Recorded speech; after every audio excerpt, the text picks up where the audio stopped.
युगपत विभक्ति एग्जाम में आती है। मैंने आपको बताया था पहले, आपको मैंने कारक चिन्ह लिखवाए थे ना कारक चिन्ह। तो कारक चिन्ह में मैंने कुछ ना कुछ लिखवाया था, कर्ता ने कर्म को करण से संप्रदान के लिए। तो जो जो कारक चिन्ह आ रहे, जैसे कर्ता ने शब्द जो आएगा वो कर्ता कारक मतलब प्रथमा विभक्ति लगेगी। कर्म को जहाँ पर कारक चिन्ह आए, जैसे राम ने सीता को, तो सीता को, तो सीता के साथ को आया तो वहाँ पर द्वितीय विभक्ति। लेकिन जैसे कुछ नियम ऐसे होते हैं जो उन चीज़ों को भी नहीं मानते। जैसे आप इंग्लिश में बहुत सारी चीज़ें पढ़ते हैं ना, कुछ नियम एक्सेप्शन वाले होते हैं जो रूल्स को भी तोड़कर काम में आते हैं। सेम ऐसे ही है, जैसे ये है आपकी द्वितीय विभक्ति। तो उभयतः परितः, उभयतः का मतलब है दोनों को, परितः चारों को, संज्ञा निक्षा समीप में, प्रति और बिना उसके बिना, जैसे मतलब धिक्कार। अगर ये शब्द सेंटेंस में इन शब्दों में से कोई भी शब्द दिखाई दे तो वहाँ पर आप आंख बंद करके कर देंगे द्वितीय विभक्ति का प्रयोग। जैसे कि एक सेंटेंस में आपके एग्जाम में किस तरह से आएगा, ब्रैकेट आ रहेगा मंदिर,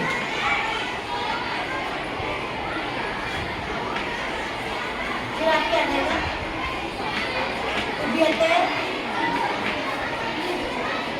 भिक्षा संधि।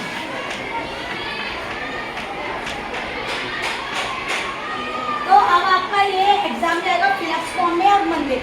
और मंदिर की सही विभक्ति पढ़नी है सेंटेंस पहचान कर। सेंटेंस की पहचान, बाकी की पहचान एक ही है, उभयतः शब्द आपको दिखाई देगा तो ये चीज़ें आपको याद करनी पड़ेगी। ये जैसे ही दिखाई देगा उभयतः शब्द आया है तो आपके दिमाग में क्लिक कर जाना चाहिए कि मंदिर की द्वितीय विभक्ति का ही प्रयोग होगा। अब आप कहोगे मैडम मंदिर के रूप तो याद नहीं है, आपने बालक के अकारांत पुल्लिंग याद करे है ना? Yes ma'am. बालक अकारांत है तो मंदिर भी तो अकारांत है ना, तो द्वितीय विभक्ति रहेगी मंदिरम। मंदिरम उभयतः वृक्षा सन्ति, मंदिर के दोनों ओर वृक्ष हैं। ठीक है, ऐसे ही जैसे एक आ गया दुर्गम। एग्जाम में आएगा कि शब्द आपके लिखा आएगा उसकी कौन सी विभक्ति बढ़नी है। तो धिक आया, धिक का मतलब होता है धिक्कारना, किसी को धिक्कारते हैं मतलब बुरा उसके लिए। तो दुर्जन शब्द आया। अब आपको अगर याद है उत्तर विभक्ति कि धिक शब्द के योग में द्वितीय विभक्ति का प्रयोग होता है, तो दुर्जन की द्वितीय विभक्ति क्या होगी? दुर्जनम। क्या होगी? दुर्जनम। दुर्जनम। अब कर लोगे? Yes ma'am.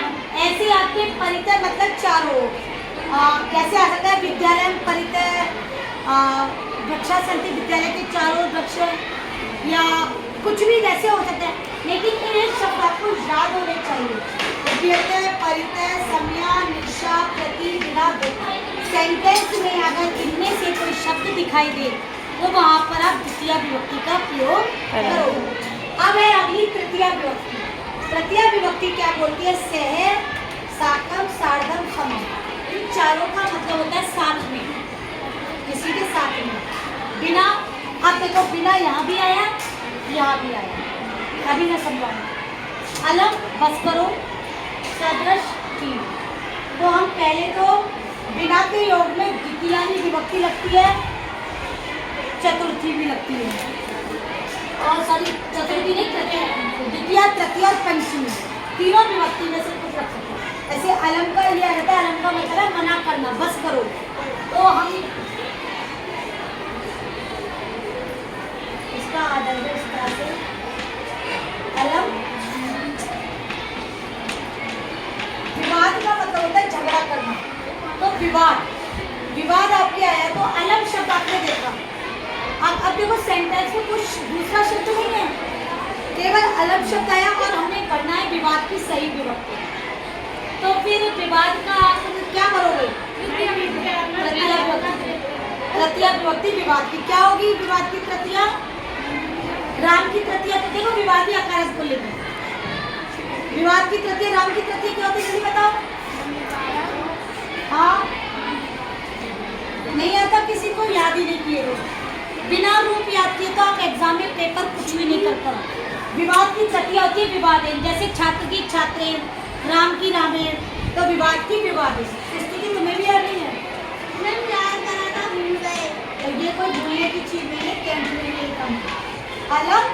विवादे, लड़ाई से बस करो या झगड़ा मत करो। जैसे मैंने बताया था सह साकम सार्धम समम, सह के योग में जैसे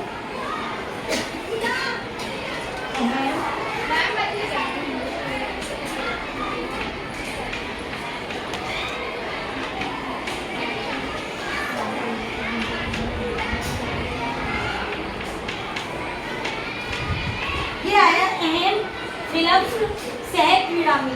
अब देखो एक मिनट, अहम के साथ क्रीड़ामी, एक तो ये वाक्य पहचान है। अहम आपका उत्तम पुरुष एक वचन का करता है, तो क्रिया भी उत्तम पुरुष एक वचन की आई सेंटेंस में, ये हमेशा ध्यान है। दूसरा, अब आपने सह आया शब्द, सह के योग में तृतीय विभक्ति तो कंदुकी तृतीय क्या होगी? कंदुकेन। एक चीज और याद रखनी है आपको कि अगर ये आपके वाक्य अगर बहुवचन में है तो यहाँ पर फिर कंदुका ही आ जाती, अहम आवाम वयम आ जाता। जैसे अगर इसको अगर मैं लिख देती हूँ वयम, और ये वयम आया तो यहाँ पर क्या आ जाता? क्रीड़ा। तो वयम बहुवचन का करता है, उत्तम पुरुष बहुवचन का, तो क्रिया भी उत्तम पुरुष। तो वयम हम सब खालिस्तान खेलते हैं, किसके साथ? गेंद के साथ। तो इसमें तृतीया का बहुवचन भी आ सकता था। एक गेंद से तो खेलेंगे नहीं, बहुत से बच्चे एक गेंद से भी खेल लेते और बहुत सारे बच्चे अलग अलग। तो अगर सेंटेंस बहुवचन में है तो आपको वो शब्द भी बहुवचन में बनेगा। तो कंदुके, कंदुकाभ्याम, कंदुकई, ऐसे रामेण रामभ्याम रामेण। ठीक है, ये आ गया समझ में? Yes ma'am. अब अगला है चतुर्थी विभक्ति, इसको इरेज कर दूं? Yes ma'am. कर दूं? लिख लिया सबने? हाँ, तो इस चीज को ठीक करो। बिना शब्द में मैंने बताया था द्वितीया भी लगती है, तृतीया भी लगती है, पंचमी भी लगती है। इसका एक सेंटेंस देख लो, जैसे एग्जाम में आए, बिना सुखम नास्ति। अब इसके आगे शब्द आ गया, हमें किसकी बननी है? ब्राह्म। अब देखो बिना के योग में द्वितीया भी लगाओगे तब भी ठीक है, तृतीया विभक्ति का प्रयोग करेंगे वो भी ठीक है, पंचमी का। तो क्या बन सकता है? राम की द्वितीया रामम, तृतीया रामे, और पंचमी होते रामा। रामा, इन तीनों में से कोई भी शब्द लिखाओ।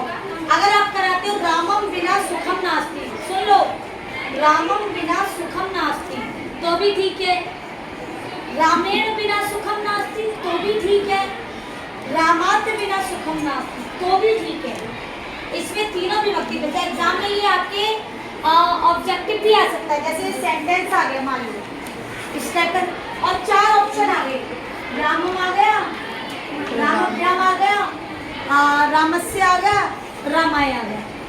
तो चारों में रामम ही ठीक लग रहा है तो वो कर दोगे। क्या है आपका चतुर्थी विभक्ति?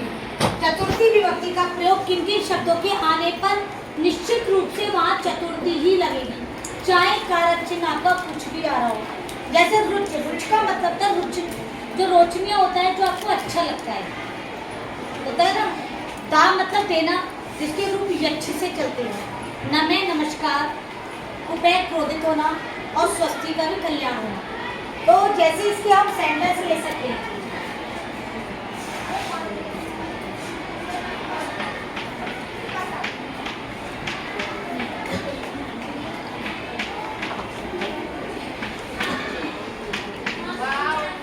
अब ये देखो रुच धातु का आपने देखे रुच का रोचते आए।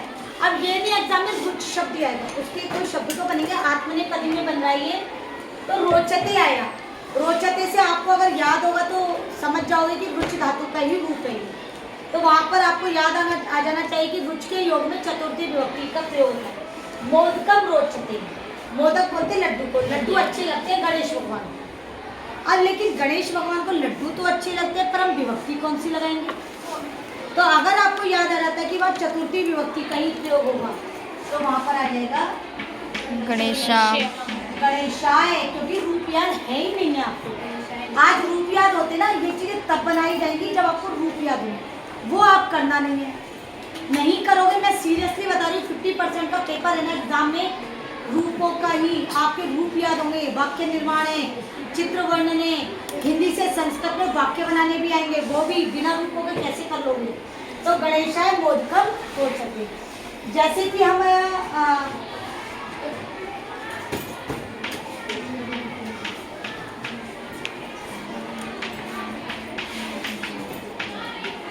स्वस्ति आया, सर्व, सर्व तो बहुवचन में चलेगा, सर्व का मतलब सभी लोग होता है, बहुवचन में चलेगा, एक वचन तो हो नहीं सकता ना, लेकिन चतुर्थी विभक्ति आएगी, ये भी पता चलेगा, स्वस्ति शब्द आ रहा है, ये भी पता। अब सर्व का बहुवचन में क्या होगा चतुर्थी, याद है? सर्वतेभ्य सर्वेभ्य, क्या होगा? सर्वेभ्य आज घर जाकर रुपया 9 दिन की छुट्टियों में तो किए नहीं। सर्वेभ्य, सर्वेभ्य स्वस्ति मतलब सभी का कल्याण। कल्याणो अगला है जैसे नमः, आप जब शिव जी पर जल चढ़ाने जाते हो तो क्या बोलते हो? ओम नमः शिवाय क्यों बोलते हो? शिव जी को बोल शिवाय, ओम नमः शिवाय, क्योंकि नमः के साथ शिव की चतुर्थी विभक्ति लग रही है। आज समझ में आ जाएगा कि शिवाय ही क्यों बोलते हो, शिवस्य क्यों नहीं बोलते हो, शिवम क्यों नहीं बोलते, शिवेन क्यों नहीं बोलते हो। आ गया समझ में? Yes ma'am. अपने आप में वहाँ नियम छुपा था, लेकिन कभी पता था? No ma'am. यही नियम होते हैं, जैसे कि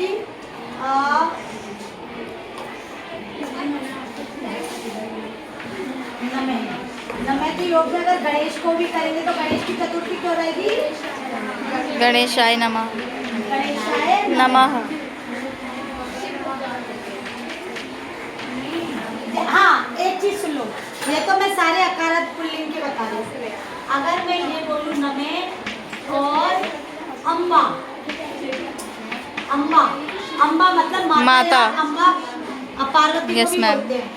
अब नमः के योग में ये तो पता है कि चतुर्थी होगी, बट अम्बा की चतुर्थी करके बताओ। लता या बालिका के रूप, देखो आकार स्त्रीलिंग आ रहा है, लता के रूप याद है? अम्बायो क्या होता है? अम्बायो अम्बायन। लता की अम्बायन। चतुर्थी एक वचन होता है लताएं, तो अम्बा की भी हो जाएगी अम्बायन। बेटा याद कर लो, बिना याद करे 9th कोई ऐसी नहीं है कि आप ऐसे ही पास हो रहो। अब जैसे कुपे, कुपे का मतलब है क्रोधित होना, तो हम इस तरह से कर सकते हैं, पिता, चलो हम चेंज कर देते हैं, हम यहाँ पर रमा का कर देते हैं। अब तो कर ही दोगे। क्रुद्धति, तो पिता क्रुद्ध हो रहा है, क्रुद्ध आ रहा है, किस पर हो रहा है? रमा पर। आपके पापा भी आप पर कभी गुस्सा करते हैं ना, तो रमा पर क्रुद्ध हो रहा है, तो रमा की चतुर्थी एक वचन रमाए। हाँ। अब देखो एक जैसे चलते तो एक याद होता तो दिक्कत नहीं होती ना। बस